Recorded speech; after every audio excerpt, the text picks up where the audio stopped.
இந்தியாவை கிளீனஸ்ட் கண்ட்ரியா மாத்தணும்னா ஆப்பிரிக்காவோட இந்த poorest country கிட்ட கத்துக்கணும். அந்த கண்ட்ரி பேர் தான் ருவாண்டா.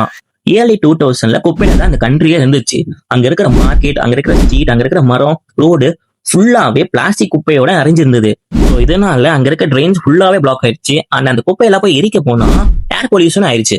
ஸோ இதனால ருவாண்டா கவர்மெண்ட் என்ன பண்றாங்கன்னா 2008ல எல்லா பிளாஸ்டிக் பேக்ஸே பேன் பண்றாங்க.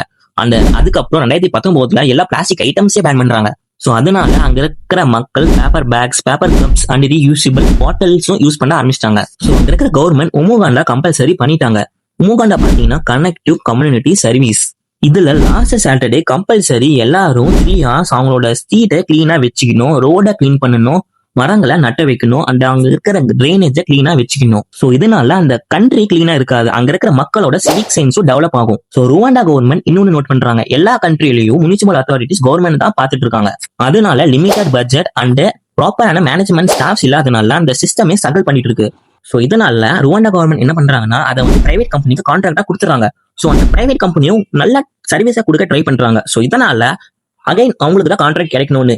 ஸோ இந்த ஸ்ட்ராட்டஜிஸ்லாம் யூஸ் பண்ணி ருவாண்டா இன்னைக்கு ஒன் ஆஃப் த கிளீனஸ்ட் கண்ட்ரியா இருக்கு. ஸோ அந்த கண்ட்ரியோட கேபிட்டலான கிகாலி இன்னைக்கு சிங்கப்பூர் ஆஃப் ஆப்பிரிக்கான்னு சொல்லப்படுது. இதை பத்தி நீங்க என்ன நினைக்கிறீங்கன்னு கமெண்ட்ஸ்ல சொல்லுங்க. அந்த வீடியோ பிடிச்சிருந்தா ஒரு ரீசார் மட்டும் பண்ணுங்க.